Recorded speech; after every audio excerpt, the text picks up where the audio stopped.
Basic education. Is it a right or a privilege? You might be surprised to know that the word education is not included anywhere in the US Constitution. Still, I think most Americans agree that we have the right to work, and in order to do so effectively, we need to learn some essential skills like reading, writing, and math. So if we have the right to work, we have the right to learn. Unfortunately, as the recent teacher protests across the nation have proven, that right to learn is under threat. Even states that were not involved in the recent education movement continually underfunded basic education to the point that some citizens took legal action, with mixed results. Just a few days ago, a federal judge in Michigan dismissed a 2016 case that sued the state for not providing access to basic education and literacy, underscoring the lack of federal support for public learning. There has been a sign of hope, though, with a recent success story in the fight for adequately funding basic education from Washington state.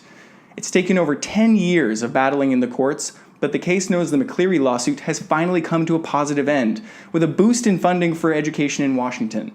In this video, we'll dive into why this lawsuit is so important to communities in and outside Washington, and why education is best protected at the state level. Thank you for joining me tonight as we take an in-depth look at the historic McCleary case and what it means to truly invest in learning nationwide. I'm your host, Earl Kulich, and welcome to USN, home of the collective perspective.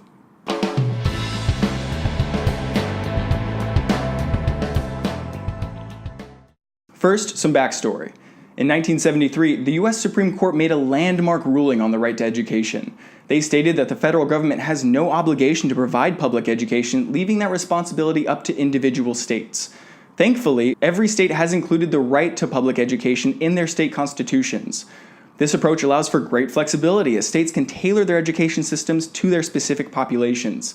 That flexibility has drawbacks, though, like no standard system to hold states accountable if they drop the ball. Few know that little more than 30 years ago, Washington state had already been sued and found guilty of underfunding basic education at an unconstitutional level. The McCleary lawsuit was the follow-up needed to keep state representatives accountable and has potentially created a model for how to address similar situations in other states. As of early June, K-12 learning is set to be amply funded in Washington in accordance with their state constitution starting this fall. That's great news for families and educators across Washington, but we can't rely on ample, especially when it has no clear definition. Here's one of the other families from the case to explain. Some people say, oh, you just throw more money at it and it doesn't make it better. There's a lot of different factors involved in education: the teacher training, the classrooms, the size of the classrooms, the buildings. They don't have to be fancy, but they need to be functional. And you always need to work on that, and you always need to get better, and things change. And that takes money, So here's what you need to know about the case against Washington. Their state constitution requires ample funding for education. This means ensuring that we have enough teachers and staff in schools, and that they are being paid appropriately. It also means keeping up with maintaining aging school infrastructures, guaranteeing access to basic supplies like pencils, paper, and books, and providing programs for after-school care. In 2007, Stephanie McCleary, along with other parents, educators, and education advocates, sued the state on behalf of all Washington families for not funding education at a level that met these needs. Currently, property taxes make up a huge portion of local funding for school districts, but the model can have mixed results, as wealthier districts end up with better funded schools and poorer districts lag further behind.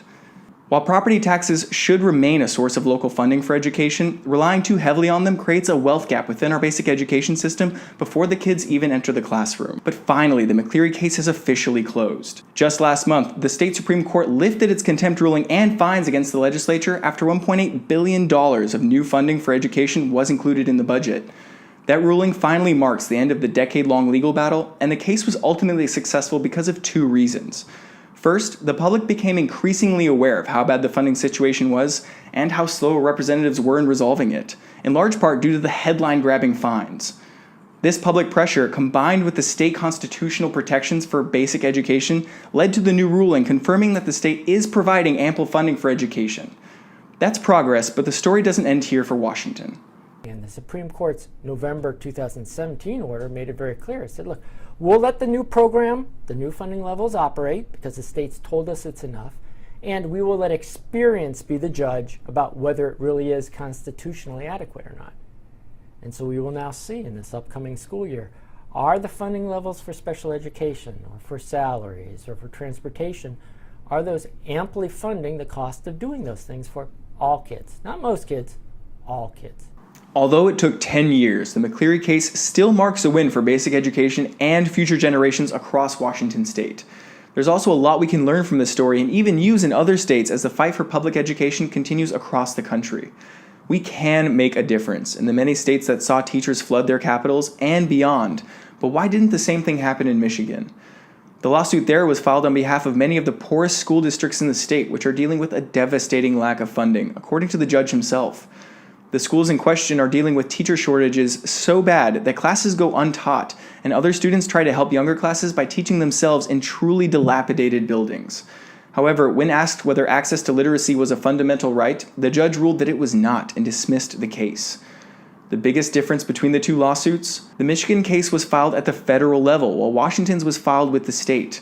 As we discussed earlier, constitutional protections for the right to education are currently only supported at the state level. A federal judge has little precedence to rule in favor of a right to basic education. That's why we need a different approach, and the easiest way to affect policy for the average citizen is to make sure interests are well represented, and that is far more manageable at the local and state levels. You've probably heard this before, but if you believe that your city or state is not doing enough for education, make sure your lawmakers know that. Find out who they are, which is pretty simple, and contact and vote for the ones that have real plans to protect the right to learn. Again, it was increased public pressure combined with the protections for basic education within state constitutions that ultimately led to the increase in funding for schools. That's why putting education at the top of our legislative priorities is a must, and there's a lot of good work to do. Last year, U.S. News used Census Bureau data to rank each state's K-12 education system and placed Washington at 26th. If a state can be in the middle when it comes to the quality of education across the country and still be found to underfund education at an unconstitutional level, it is absolutely clear that this struggle deserves attention in every state. We are talking about the future generations of our country and all the lives that depend on our education system, from educators and nurses to bus drivers and the students themselves who need quality learning to have successful careers. And thankfully, the McCleary Coalition has paved the way. Let Washington serve as an example to education advocates in other states that it is possible to achieve progress in education funding when challenged on state constitutional grounds. The road will be long, but every step forward helps kids in cities and towns statewide, proving that this is a nonpartisan issue. Thank you for joining me. We hope you enjoyed this video. Please keep an eye out for our other upcoming videos and let us know what you think in the comments section below. Until next time, keep a collective perspective. I do think it's better now, but it will always, somebody will always need to make sure that it stays as good as it can be.